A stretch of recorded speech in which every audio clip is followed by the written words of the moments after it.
Greetings. Welcome to Astraios Chamber Music's holiday concert, Scenes of Christmas. My name is Christopher Curtis, and I will be your host for this musical excursion. Now, if you're like me, just that little bit of music we heard a moment ago is enough to bring a vibrant scene to mind. Children skating on a pond, a Christmas pageant with a heartfelt speech by a little boy holding his security blanket, and one very homely little Christmas tree. Of course, I'm talking about the animated classic A Charlie Brown Christmas. Isn't it amazing how all of that wonderful imagery, the memory of watching that beloved television special, can be brought to mind by a few brief musical phrases? I love the fact that music has this superpower, the ability to instantly create a mood, to evoke a feeling or memory, or to bring a particular image to the forefront of our mind. And we plan to use that power during this concert to take us on a journey through a variety of different Christmas scenes. These scenes will, of course, include many perennial favorites, but we hope we can also find a few less frequented locales from across the centuries of tradition that surround this holiday season. I think a great place for us to start is with some of the TV Christmas specials that harken back to our collective childhood and youth. The jazz music Vince Guaraldi wrote for the Charlie Brown Christmas TV special has earned a special place in our cultural memory. It was on the Billboard magazine Christmas album chart for over a decade and has been inducted into both the National Recording Registry and the Grammy Hall of Fame.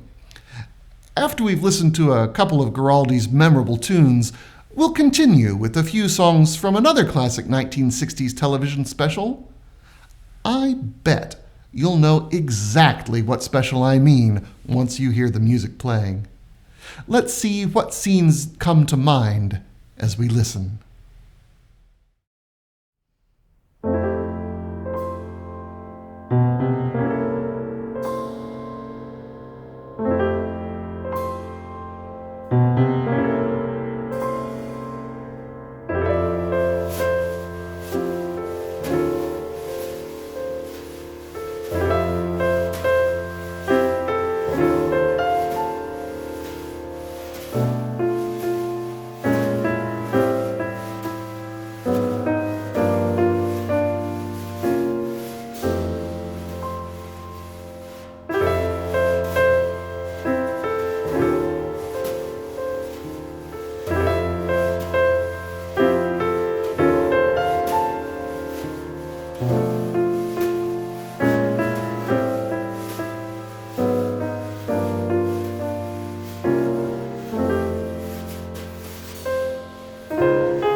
Could you listen to Holly Jolly Christmas without picturing a stop-motion animated snowman? Or thinking of Rudolph with his bright light bulb nose?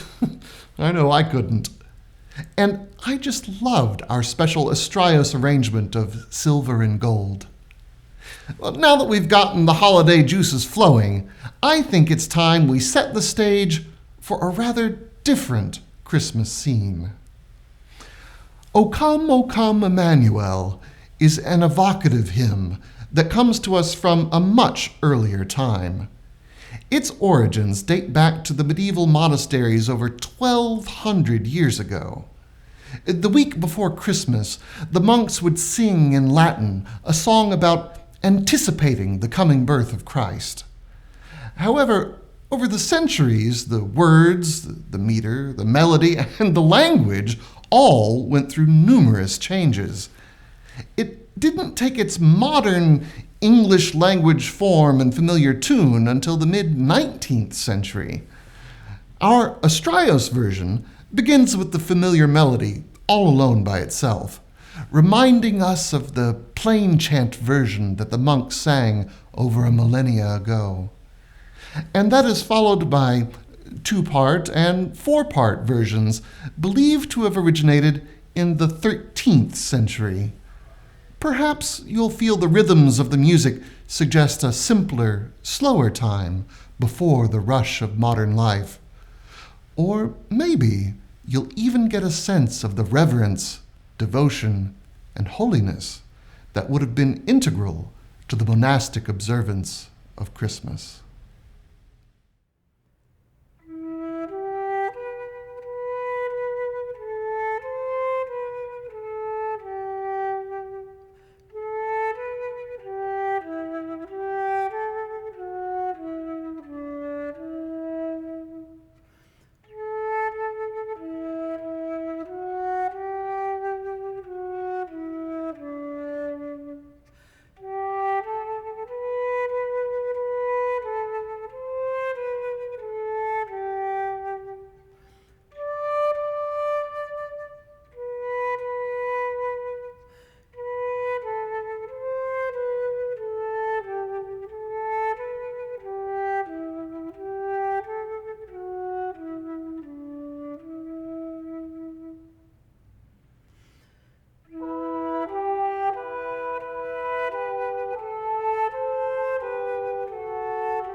Of course, a pious religious tradition is not the only manner in which Christmas has been observed across the centuries. The practice of wassailing or wassailing was common in much of England through the Middle Ages and beyond. The particulars of the practice varied over time and by place, but generally involved drinking copious amounts of alcohol and going from house to house or manor to manor, asking for treats and goodies, and often more alcohol, while offering a toast of good health, wassail, in return. Some very familiar carols are born from this tradition, such as We Wish You a Merry Christmas and Here We Come a-Wassailing. Perhaps less known here in America is the Gloucestershire Wassail, sometimes called Wassail Wassail. As you listen, you might easily imagine a group of raucous carolers enjoying their revelries so much that they begin toasting the cow and nearly everything else in sight.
What fun!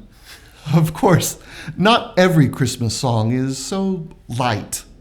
After all, Christmas takes place near the winter solstice, when long nights and cold weather is the norm here in the Northern Hemisphere. In a reflection of the season, Christina Rossetti wrote the Christmas poem we now know as In the Bleak Midwinter.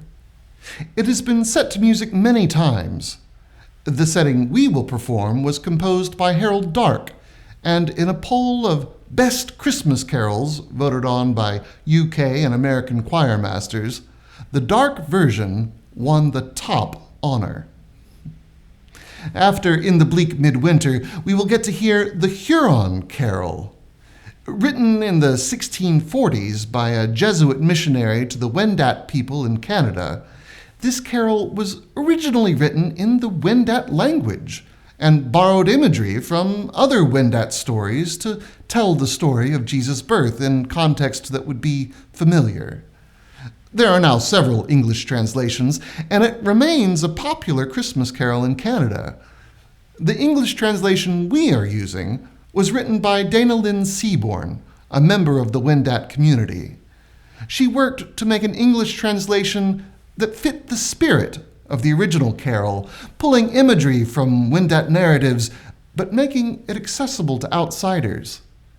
See what kind of images stick out to you when you picture these scenes of Christmas.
I think that is just hauntingly beautiful. Christmas is often a time of longing or of nostalgia, especially when one is far from home or family. That is certainly the situation millions of young men found themselves in during the throes of World War II, an ocean away from everything they once knew. Many of the songs that come from this time reflect these feelings, and they continue to echo powerfully through the decades that follow. In 1943, during the middle of the war, Bing Crosby recorded "I'll Be Home for Christmas." And the GI magazine Yank said that Crosby accomplished more for military morale than anyone else of that era. When you hear these songs, do you picture the servicemen far from home? Or do you think of the kinds of olden days, happy golden days of yore, which they remembered so fondly.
the grass is green, the orange and palm trees sway. There's never been such a day in Beverly Hills, LA. But it's December the 24th. And I am longing to be up north.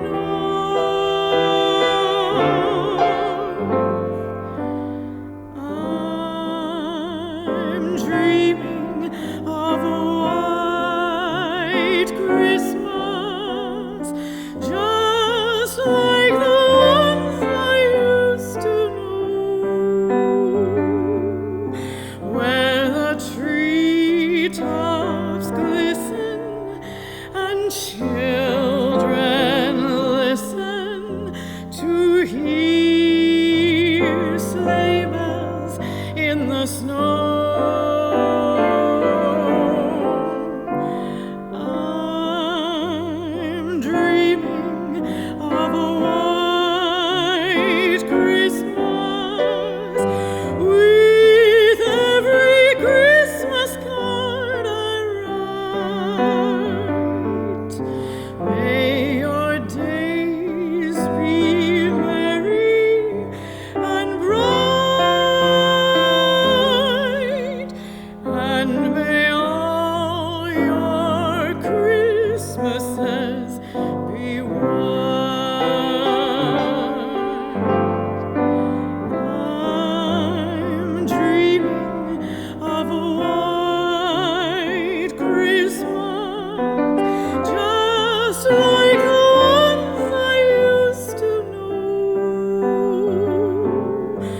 where the treetops glisten and children listen to hear sleigh bells in the snow.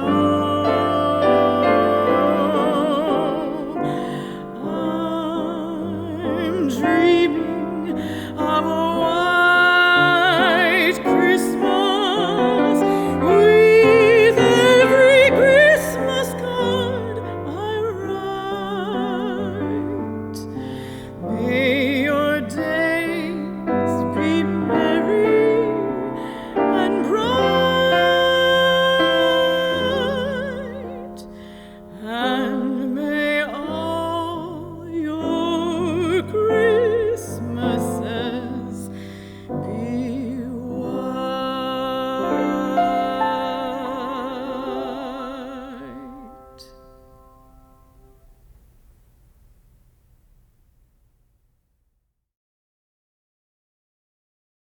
Hi, Astraios family.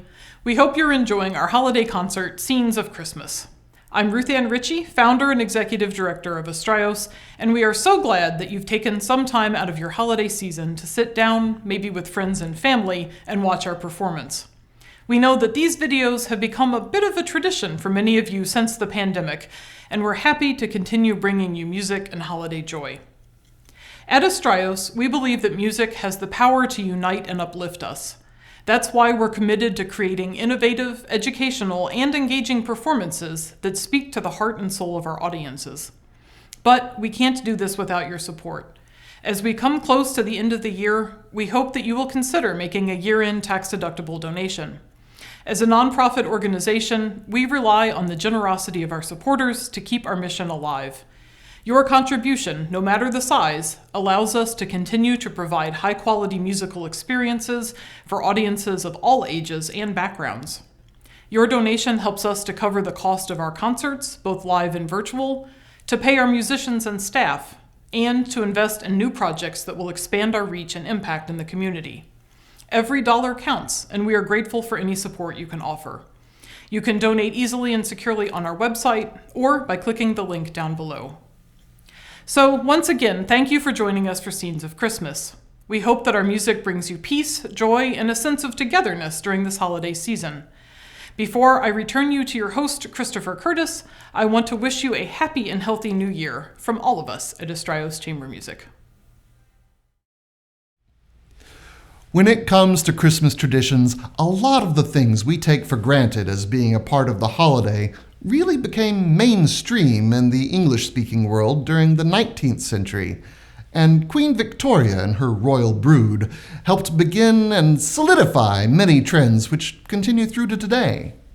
The practice of having decorated evergreen trees indoors and having a large bird for Christmas dinner are just some of the things the Victorians passed on to us. And in the year 1843, Henry Cole invented a new tradition, the Christmas card. And like many Christmas cards even today, it was a picture, or rather drawing, showing the whole Cole family together, which he sent out to 1,000 of his closest friends and relations. These images of comfort and cheer, family and faith, have heavily shaped the popular images of Christmas well into the 21st century. The next three carols all come from the 17th through 19th centuries and might bring similar imagery to mind: singing for joy, happy, and light.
That has always been one of my personal favorites. Well, we are getting towards the end of our concert, and we haven't really discussed one of the most ubiquitous images of Christmas around. What about the jolly man with the big beard and red outfit? Well, not me, St. Nick! Of course, St. Nick was originally St. Nicholas, and he didn't bear much resemblance to the Santas we are surrounded by today. Many of you may know that the image of Santa Claus we generally picture today comes from Coca-Cola advertising in the 1930s. But where did Coke get it from? Well, about 100 years before, Clement Clarke Moore wrote a poem he called A Visit from St. Nicholas. We now know it as "'Twas the Night Before Christmas." And that poem is the source of much of our imagery of Santa, from flying reindeer to his preferred mode of entry through a chimney. We owe much to Clement Clarke Moore. And now, we also owe a great deal to our own Eric Jones, who has set the poem to music. The poetic imagery will be enhanced by the equally poetic and often playful music performed by our Astraios ensemble. Now, please enjoy "'Twas the Night Before Christmas," read by Katrina Burggraf.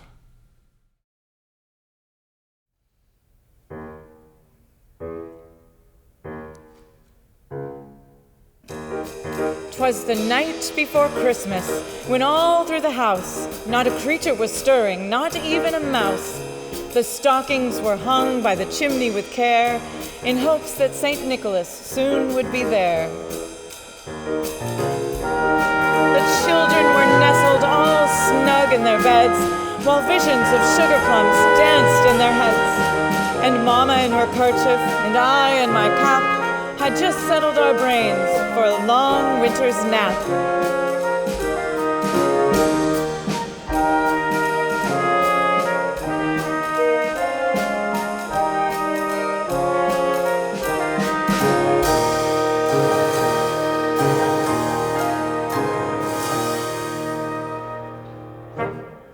When out on the lawn there arose such a clatter, I sprang from the bed to see what was the matter. Away to the window I flew like a flash, tore open the shutters and threw up the sash.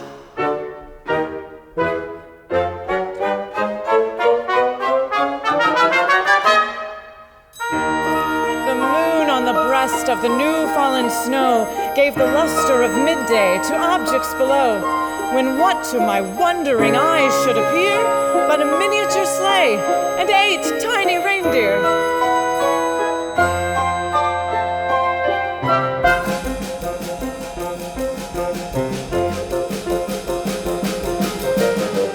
With a little old driver so lively and quick, I knew in a moment it must be St. Nick.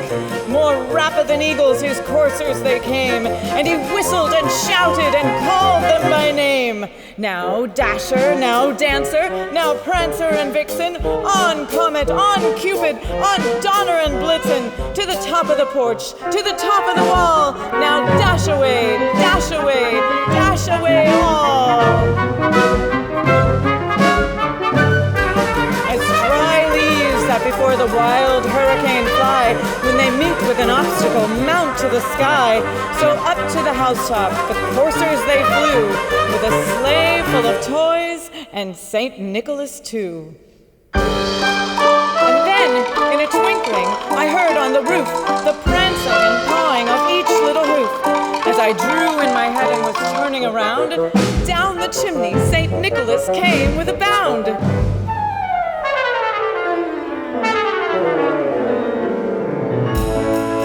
Dressed all in fur, from his head to his foot, and his clothes were all tarnished with ashes and soot. A bundle of toys he had flung on his back, and he looked like a peddler just opening his pack.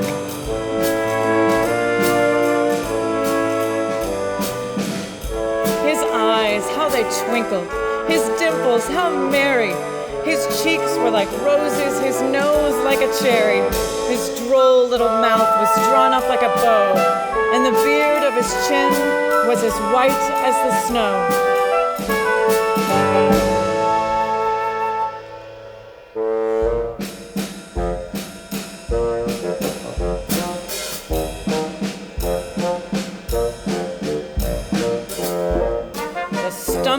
pipe he held tight in his teeth, and the smoke it encircled his head like a wreath. He had a broad face and a little round belly that shook when he laughed like a bowl full of jelly.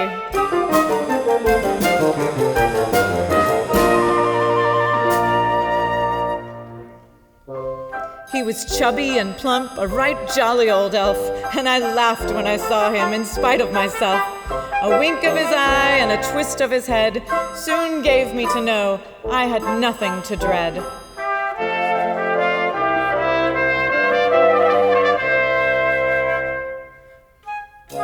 He spoke not a word, but went straight to his work and filled all the stockings, then turned with a jerk, and laying a finger aside of his nose and giving a nod, up the chimney he rose.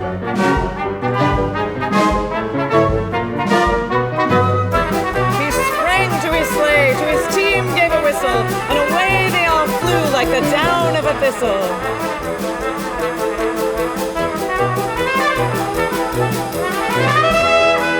But I heard him exclaim, ere he drove out of sight, "Happy Christmas to all.